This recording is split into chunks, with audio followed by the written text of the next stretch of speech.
Hello students mechanics ਦਾ ਬੇਟਾ relativity chapter ਚੱਲ ਰਿਹਾ ਹੈ ਤੇ ਉਹਦੇ ਚ ਆਪਣੀ ਅੱਜ ਦੀ ਜਿਹੜੀ ਫਰਸਟ ਟਰਮ ਹੈ that is observer and viewer in relativity.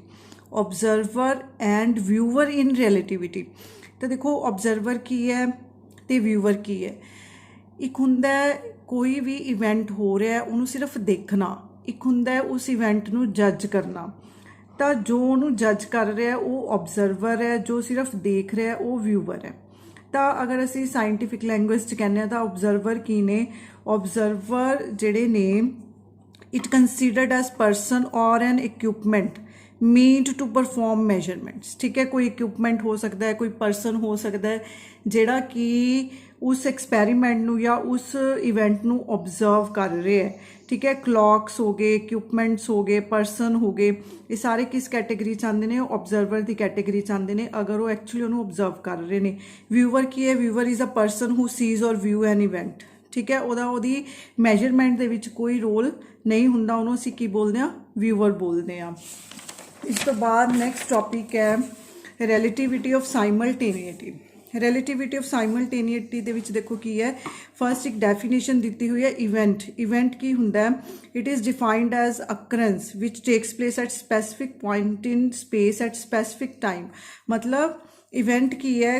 ਕਿਸੇ ਚੀਜ਼ ਦਾ ਹੋਣਾ ਇੱਕ ਪਰਟੀਕੂਲਰ ਟਾਈਮ ਤੇ ਇੱਕ ਪਰਟੀਕੂਲਰ ਪੁਆਇੰਟ ਤੇ, ਇੱਕ ਪਰਟੀਕੂਲਰ ਟਾਈਮ ਤੇ ਉਹਦੀ ਸਪੇਸ 'ਚ ਉਹਦੀ ਪੋਜੀਸ਼ਨ ਹੈ ਜਿਹੜੀ ਉਹ ਵੀ ਡਿਫਾਈंड ਹੋਵੇ ਤਾਂ ਅਸੀਂ ਬੋਲਦੇ ਹਾਂ ਕਿ ਇਵੈਂਟ ਹੋ ਰਿਹਾ ਹੈ। ਕਹਿੰਦਾ ਜਿਸ ਤਰ੍ਹਾਂ ਨੇ ਐਗਜ਼ਾਮਪਲ ਦਿੱਤੇ ਹੈ, ਕੋਲੀਜਨ ਹੈ ਦੋ particles the, flash of light ਹੈ।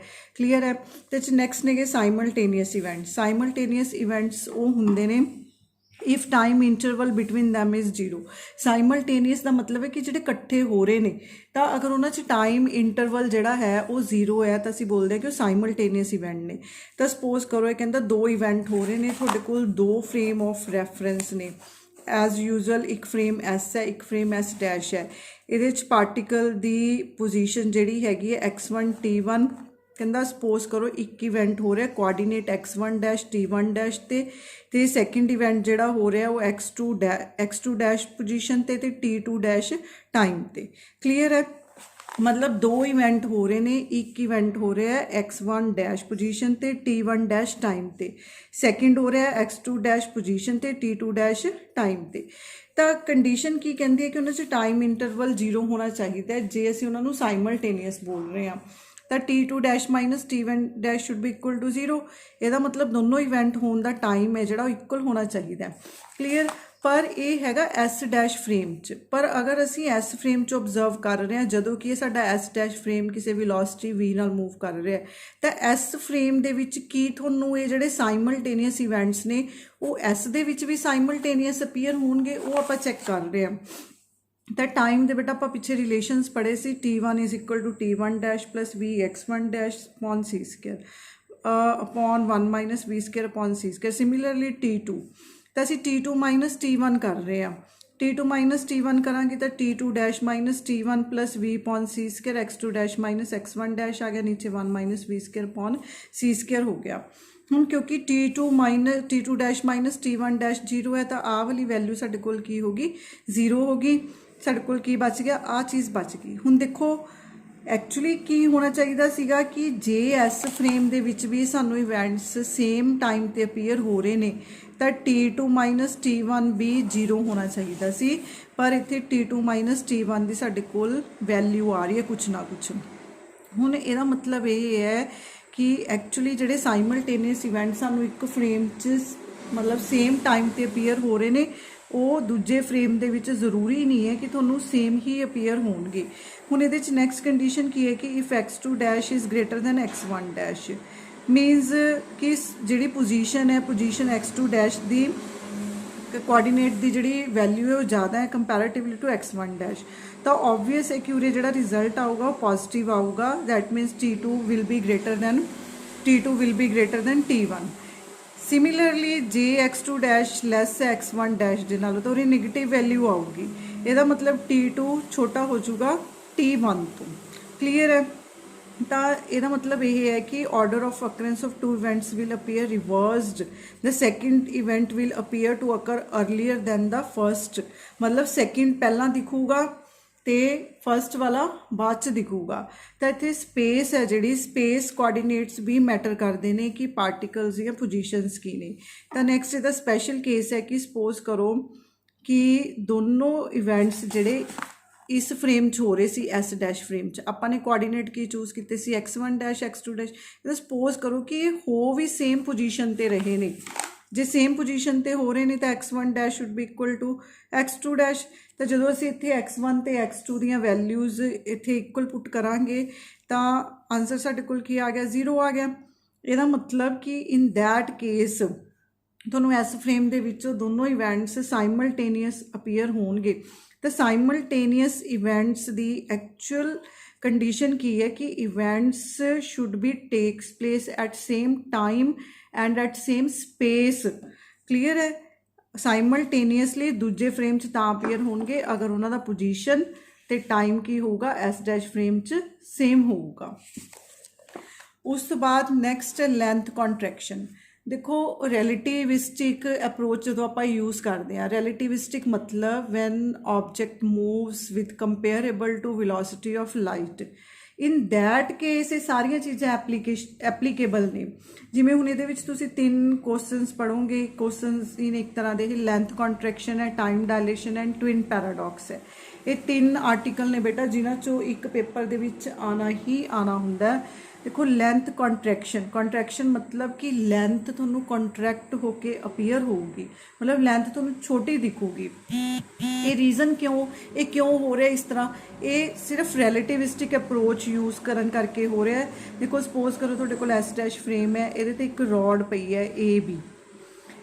ਤਾਂ ਇਹਦੇ ਕੋਆਰਡੀਨੇਟਸ ਅਗਰ ਅਸੀਂ ਇੱਥੋਂ ਦੇਖ ਰਹੇ ਹਾਂ ਤਾਂ ਇਹ x2, ਆਹ ਪੁਆਇੰਟ ਕੀ ਹੋ ਗਿਆ x2, ਨੈਕਸਟ ਪੁਆਇੰਟ ਕੀ ਹੋ ਗਿਆ, sorry this is x1, second point ਕੀ ਹੋ ਗਿਆ x2 ਹੋ ਗਿਆ। ਅਗਰ ਅਸੀਂ ਇਸ ਪੁਆਇੰਟ ਤੋਂ ਦੇਖ ਰਹੇ ਹਾਂ ਤਾਂ ਇਹ x2 ਡੈਸ਼ ਹੋ ਗਿਆ। ਇਸ ਓਰੀਜਨ ਤੋਂ ਦੇਖ ਰਹੇ ਹਾਂ ਕਿਉਂਕਿ ਹੁਣ ਅਸੀਂ ਐਸ ਡੈਸ਼ ਫਰੇਮ ਦੇ ਕੋਆਰਡੀਨੇਟਸ ਦੇਖ ਰਹੇ ਹਾਂ। Sorry it is x1 dash, similarly it is x2 dash. Clear ਹੈ। ਅਗਰ ਤਾਂ ਅਸੀਂ ਓਰੀਜਨ O ਤੋਂ ਦੇਖ ਰਹੇ ਹਾਂ ਤਾਂ ਫਸਟ ਪੁਆਇੰਟ ਹੈ ਜਿਹੜਾ ਤੁਹਾਡਾ ਉਹ x1 ਹੈ, ਸੈਕਿੰਡ ਪੁਆਇੰਟ ਓਰੀਜਨ ਤੋਂ ਲੈ ਕੇ ਇਹ x2 ਹੈ। ਸਿਮਿਲਰਲੀ ਅਗਰ ਤੁਸੀਂ ਸੈਕਿੰਡ ਫਰੇਮ 'ਚੋਂ ਦੇਖ ਰਹੇ ਹੋ, ਐਸ ਡੈਸ਼ ਫਰੇਮ 'ਚੋਂ ਦੇਖ ਰਹੇ ਹੋ ਤਾਂ ਉਹ ਡੈਸ਼ ਤੋਂ ਇਹਦਾ ਡਿਸਟੈਂਸ x1 ਡੈਸ਼ ਹੈ, ਇੱਥੋਂ ਇਹਦਾ x2 ਡੈਸ਼ ਹੈ। ਹੁਣ ਦੇਖੋ ਐਸ ਡੈਸ਼ ਫਰੇਮ ਮੂਵ ਕਰ ਰਿਹਾ ਵਿਦ ਵੈਲੋਸਿਟੀ v ਤੇ ਇਸੇ ਫਰੇਮ ਦੇ ਵਿੱਚ ਰੋਡ ਪਈ ਹੈ। ਇਹਦਾ ਮਤਲਬ ਇਹ ਹੈ ਕਿ ਇਸ ਫਰੇਮ ਦੇ ਲਈ ਇਹ ਰੋਡ ਰੈਸਟ ਕੰਡੀਸ਼ਨ 'ਚ ਹੈ ਤਾਂ ਆਪਾਂ ਇਹਨੂੰ ਕੀ ਬੋਲਾਂਗੇ, ਇਹਦੀ ਰੈਸਟ ਲੈਂਥ ਬੋਲਾਂਗੇ। ਐਸ ਡੈਸ਼ ਫਰੇਮ 'ਚ ਰੋਡ ਜਿਹੜੀ ਹੈ ਉਹ ਰੈਸਟ 'ਤੇ ਪਈ ਹੈ, ਇਸ ਕਰਕੇ ਅਸੀਂ ਇਹਨੂੰ ਬੋਲਾਂਗੇ ਰੈਸਟ ਲੈਂਥ। ਰੋਡ ਆਪਾਂ ਇਸ ਫਰੇਮ 'ਚ ਵੀ ਲੈ ਸਕਦੇ ਹਾਂ ਤਾਂ ਆਪਣੀਆਂ ਕੰਡੀਸ਼ਨਸ ਚੇਂਜ ਹੋ ਜਾਣਗੀਆਂ, ਫਾਰਮੂਲਾ ਆਪੋਜ਼ਿਟ ਹੋ ਜਾਊਗਾ। ਤਾਂ ਇਹ ਜਿਹੜੀ ਰੈਸਟ ਲੈਂਥ ਉਹ ਕਿੰਨੀ ਹੈ, ਦੇਖੋ ਰੈਸਟ ਲੈਂਥ ਕਿੰਨੀ ਹੈ x2 ਡੈਸ਼। ਜੇ ਤੁਸੀਂ ਆ ਸਾਰੇ 'ਚੋਂ OB 'ਚੋਂ OA ਮਾਈਨਸ ਕਰ ਦਿਓ ਤਾਂ ਤੁਹਾਨੂੰ ਕੀ ਪਤਾ ਲੱਗ ਜੂਗਾ, ਦੀ ਰੈਸਟ ਲੈਂਥ ਪਤਾ ਲੱਗ ਜੂਗੀ। ਸਿਮਿਲਰਲੀ ਜੇ ਤੁਸੀਂ ਉਹਨੂੰ ਐਸ ਫਰੇਮ 'ਚੋਂ ਦੇਖਦੇ ਹੋ, ਐਸ ਫਰੇਮ 'ਚੋਂ ਦੇਖਦੇ ਹੋ, ਫਿਰ ਇਹਦੀ ਲੈਂਥ ਕਿੰਨੀ ਹੋਊਗੀ, ਫਿਰ ਇਹਦੀ ਲੈਂਥ ਹੋਊਗੀ ਸਾਰੀ x2 ਮਾਈਨਸ x1, ਮਤਲਬ OB ਮਾਈਨਸ OA। ਸੋ L ਕੀ ਹੋ ਗਿਆ, x2 ਮਾਈਨਸ x1 ਹੋ ਗਿਆ। ਹੁਣ ਆਹ ਵਾਲਾ ਜਿਹੜਾ L ਹੈ ਇਹਨੂੰ ਅਸੀਂ ਬੋਲਦੇ ਹਾਂ ਮੂਵਿੰਗ ਲੈਂਥ। ਇਹਨੂੰ ਕੀ ਬੋਲਦੇ ਆ, ਮੂਵਿੰਗ ਲੈਂਥ ਬੋਲਦੇ ਆ, ਕਿਉਂਕਿ ਐਸ ਫਰੇਮ ਦੇ ਲਈ ਇਹ ਜਿਹੜੀ ਲੈਂਥ ਹੈ, ਰੋਡ ਹੈ ਜਾਂ ਫਰੇਮ ਹੈ ਉਹ ਮੂਵ ਕਰ ਰਿਹਾ ਹੈ। ਠੀਕ ਹੈ। ਹੁਣ ਆਪਾਂ ਇਹਦੇ ਤੇ ਆਪਣੀਆਂ ਲੌਰੈਂਟਜ਼ ਟ੍ਰਾਂਸਫੋਰਮੇਸ਼ਨਸ ਲਗਾ ਰਹੇ ਹਾਂ। ਲੌਰੈਂਟਜ਼ ਟ੍ਰਾਂਸਫੋਰਮੇਸ਼ਨ ਕੀ ਨੇ, x2 dash is equal to gamma x2 minus VT, x1 dash ਕੀ ਹੈ gamma x1 minus VT। Minus ਕਰੋ ਦੋਨਾਂ ਨੂੰ, ਮਾਈਨਸ ਕੀਤਾ ਤਾਂ ਗਾਮਾ x2 ਮਾਈਨਸ x1 ਆ ਗਿਆ। ਹੁਣ x2 dash minus x1 dash ਕੀ ਹੈ, ਇਹ ਰੈਸਟ ਲੈਂਥ ਹੈ L0। x2 ਮਾਈਨਸ x1 ਕੀ ਹੈ, ਇਹ ਇਹਦੀ ਮੂਵਿੰਗ ਲੈਂਥ ਹੈ। ਤਾਂ ਮੂਵਿੰਗ ਲੈਂਥ L ਕਿੰਨੀ ਆ ਗਈ, ਰੈਸਟ ਲੈਂਥ ਅਪੋਨ ਗਾਮਾ। ਹੁਣ ਗਾਮਾ ਦੀ ਜਿਹੜੀ ਵੈਲਿਊ ਸੀਗੀ, ਗਾਮਾ ਦੀ ਵੈਲਿਊ ਸਾਡੇ ਕੋਲ ਕੀ ਸੀਗੀ, 1/1 minus V square upon C square. ਜੇ ਤੁਸੀਂ ਧਿਆਨ ਨਾਲ ਦੇਖੋ ਇੱਥੇ 1 ਚੋਂ ਸਮਥਿੰਗ ਮਾਈਨਸ ਹੋ ਰਿਹਾ, ਇਹਦਾ ਮਤਲਬ ਉੱਪਰ ਵੈਲਿਊ ਜ਼ਿਆਦਾ ਹੈ ਨੀਚੇ ਵੈਲਿਊ ਘੱਟ ਹੈ, ਤਾਂ ਤੁਹਾਡੀ ਗਾਮਾ ਦੀ ਵੈਲਿਊ ਹਮੇਸ਼ਾ ਕੀ ਹੋਊਗੀ, ਗ੍ਰੇਟਰ ਦੈਨ 1 ਹੋਊਗੀ। ਇਹਦਾ ਮਤਲਬ ਇੱਥੇ ਗਾਮਾ ਦੀ ਵੈਲਿਊ ਜਿਹੜੀ ਹੈਗੀ ਹੈ ਉਹ ਗ੍ਰੇਟਰ ਦੈਨ 1 ਹੈ, ਮਤਲਬ ਇਹ ਬੜੀ ਵੈਲਿਊ ਹੈ। ਤਾਂ ਇੱਥੇ ਜਿਹੜੀ ਤੁਹਾਨੂੰ ਲੈਂਥ ਅਪੀਅਰ ਹੋਊਗੀ ਉਹ original length is divided by something. That means कि ਤੁਹਾਨੂੰ ਉਹ ਸ਼ਾਰਟ ਹੋ ਕੇ ਅਪੀਅਰ ਹੋਊਗੀ, ਤੁਹਾਨੂੰ ਮੂਵਿੰਗ ਲੈਂਥ ਕੀ ਅਪੀਅਰ ਹੋਊਗੀ, ਓਰੀਜਨਲ ਲੈਂਥ ਡਿਵਾਈਡ ਹੋਊਗੀ ਗਾਮਾ ਦੇ ਨਾਲ, ਇੰਨੇ ਫੈਕਟਰ ਦੇ ਨਾਲ ਉਹ ਲੈਂਥ ਤੁਹਾਨੂੰ ਸ਼ਾਰਟ ਅਪੀਅਰ ਹੋਊਗੀ। ਇਸ ਕਰਕੇ ਅਸੀਂ ਇਹਨੂੰ ਕੀ ਬੋਲਦੇ ਹਾਂ, ਲੈਂਥ ਕੰਟਰੈਕਸ਼ਨ ਬੋਲਦੇ ਹਾਂ। ਹੁਣ ਦੇਖੋ ਬੇਟਾ ਇਸ ਚੈਪਟਰ 'ਚੋਂ ਨੂਮੈਰੀਕਲਸ ਆਉਂਦੇ ਨੇ, ਉਹ ਨੂਮੈਰੀਕਲਸ 'ਚ ਕੀ ਹੁੰਦਾ, ਹੋ ਸਕਦਾ ਹੈ ਕਿ ਤੁਹਾਨੂੰ ਰੋਡ ਇੱਥੇ ਦਿੱਤੀ ਹੋਵੇ, ਕੋਈ ਕੰਡੀਸ਼ਨ ਰਿਵਰਸ ਕੀਤੀਆਂ ਹੋਈਆਂ ਹੋਣ, ਤਾਂ ਉਹ ਸਾਰਾ ਤੁਸੀਂ ਕਿਸ ਤਰ੍ਹਾਂ ਕਰਨਾ ਹੈ, ਉਹਦੇ ਵਿੱਚ ਤੁਸੀਂ ਉਲਝਣਾ ਨਹੀਂ ਹੈ, ਤੁਸੀਂ ਡੈਸ਼ ਅਨਡੈਸ਼ ਦੇ ਵਿੱਚ ਨਹੀਂ ਉਲਝਣਾ, ਤੁਸੀਂ ਸਿਰਫ ਇੱਕ ਫਾਰਮੂਲਾ ਯਾਦ ਰੱਖਣਾ ਹੈ, rest length is equal to gamma into moving length. ਬਸ ਆਹ ਚੀਜ਼ ਯਾਦ ਰੱਖ ਕੇ ਅਗਰ ਤੁਸੀਂ ਨੂਮੈਰੀਕਲ ਕਰੋਗੇ ਤਾਂ ਤੁਹਾਡਾ ਕੱਲਾ ਕੱਲਾ ਨੂਮੈਰੀਕਲ ਸੋਲਵ ਹੋਊਗਾ। ਠੀਕ ਹੈ, ਰੈਸਟ ਲੈਂਥ, ਹੁਣ ਇੱਥੇ ਰੈਸਟ ਲੈਂਥ ਆਹ ਵਾਲੀ ਹੈ, ਮੂਵਿੰਗ ਲੈਂਥ ਆਹ ਵਾਲੀ ਹੈ, ਮੀਨਸ ਸਪੋਜ਼ ਕਰੋ ਕਿ ਇਹ ਰੋਡ ਇੱਧਰ ਆ ਜਾਂਦੀ, ਫਿਰ ਇਹ ਇਹਦੀ ਰੈਸਟ ਲੈਂਥ ਸੀ, ਫਿਰ ਇੱਧਰ ਐਸ ਡੈਸ਼ ਫਰੇਮ 'ਚ ਕੀ ਹੋ ਜਾਊਗਾ, ਉਹਦੀ ਮੂਵਿੰਗ ਲੈਂਥ ਦੀ ਆਪਾਂ ਵੈਲਿਊ ਪੁੱਟ ਕਰਾਂਗੇ। ਵੈਸੇ ਇਹ ਚੀਜ਼ਾਂ ਦਾ ਧਿਆਨ ਰੱਖਣਾ ਹੈ, ਤੇ ਗਾਮਾ ਦੀ ਵੈਲਿਊ ਯਾਦ ਰੱਖਣੀ ਹੈ। ਗਾਮਾ ਦੀ ਵੈਲਿਊ ਕੀ ਹੈ, 1/1 minus v square upon c square. ਉਸ ਤੋਂ ਬਾਅਦ ਨੈਕਸਟ ਟॉपिक है टाइम डायलेशन। टाइम डायलेशन मतलब टाइम डायलेट हो गया, टाइम एक्सटेंड हो गया, मतलब ਜਿਹੜੀ ਚੀਜ਼ ਸਾਨੂੰ ਪਹਿਲਾਂ 2 ਘੰਟੇ 'ਚ ਦਿਖ ਰਹੀ ਸੀ, ਲੱਗ ਰਹੀ ਸੀ ਜਿਹਨੂੰ 2 ਘੰਟੇ, ਉਹਨੂੰ ਹੁਣ 3 ਘੰਟੇ ਲੱਗ ਰਹੇ ਨੇ, मतलब ਹੁਣ ਜ਼ਿਆਦਾ ਟਾਈਮ ਲੱਗ ਰਿਹਾ ਹੈ। दैट इज़ टाइम डायलेशन, मतलब कि स्लो हो गया प्रोसैस। टाइम ज़्यादा लगन का मतलब की है कि प्रोसैस है ਜਿਹੜਾ ਤੁਹਾਨੂੰ ਉਹਦੇ ਤੇ टाइम ज़्यादा एक्सटेंड होने का मतलब है कि टाइम ज़्यादा लग रहा है, दैट मीनस कि प्रोसैस स्लो अपीयर हो रहा है सानू। क्लीयर है, तो टाइम डायलेशन देखो बेटा, सपोज करो एस डैश फ्रेम च एक क्लॉक पे है, हूँ ये क्लॉक इस फ्रेम के लिए with respect to this frame ये रैसट कंडीशन च है, तो कहते सपोज करो let T1 dash T2 dash are 2 instants of time recorded in this clock by an observer in S dash. तो interval of time 2 instant record किए, एक T1 dash ते किया, एक T2 डैश ते किया, तो टाइम इंटरवल कितना आ गया, T2 dash minus T1 dash आ गया।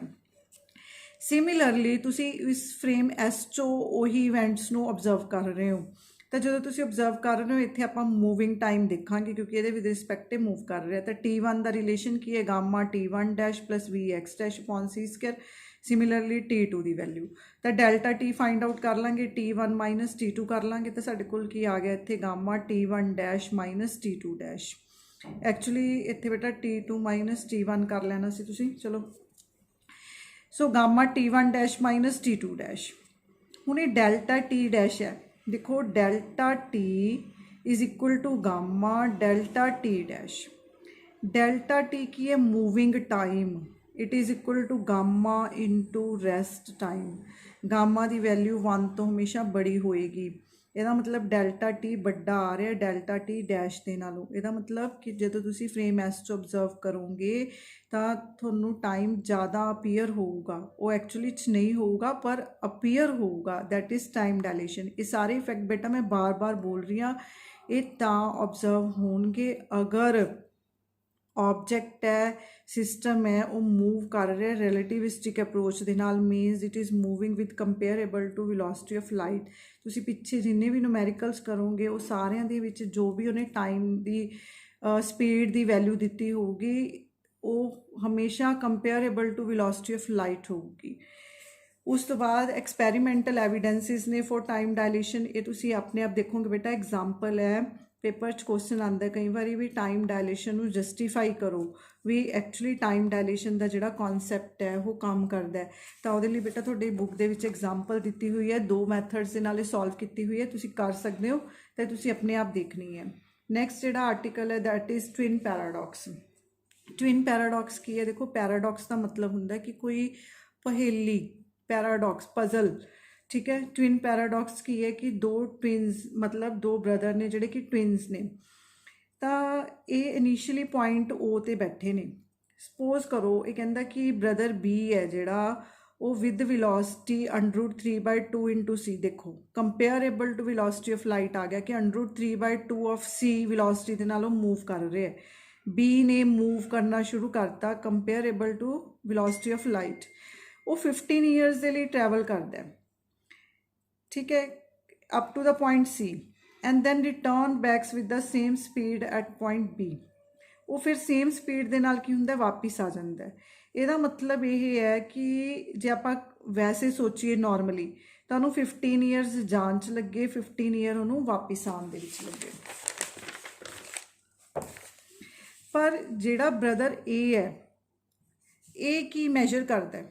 ਇਹ ਜਿਹੜਾ ਉੱਥੇ ਬੈਠਾ ਹੈ, ਰੈਸਟ ਕੰਡੀਸ਼ਨ 'ਚ ਬੈਠਾ ਹੈ, ਉਹ ਕੀ ਜਸਟੀਫਾਈ ਕਰ ਰਿਹਾ ਹੈ ਇਸ ਚੀਜ਼ ਨੂੰ? ਦੇਖੋ ਇਹ ਜਿਹੜਾ ਹੈ ਇਹ ਇੱਥੇ ਬੈਠਾ ਹੈ, ਬੀ ਹੈ ਜਿਹੜਾ ਬੀ ਮੂਵ ਕਰ ਰਿਹਾ ਹੈ, ਠੀਕ ਹੈ, ਕੰਪੇਅਰੇਬਲ ਟੂ ਦਿਸ ਵੈਲੋਸਿਟੀ। ਤਾਂ ਇੱਥੇ ਆਪਾਂ ਟਾਈਮ ਦਾ ਰਿਲੇਸ਼ਨ ਲਗਾਉਂਦੇ ਹਾਂ, delta T dash is equal to delta T upon 1 minus V square upon C square. Moving time आ गया 30, 1 माइनस उरे आप वेलोसिटी की वैल्यू पुट कर दो, तो इत्थे अपने कोल डेल्टा टी जिहड़ा है, डेल्टा टी की वैल्यू आ गई 30 अपॉन सॉल्व करोगे तो तुसी 60 ईयर्स आ गई। ਇਹਦਾ मतलब ए ਦੇ अकॉर्डिंग ਜਿਹੜੀ ਇਹਦੀ वैल्यू है वो 60 ईयर्स है।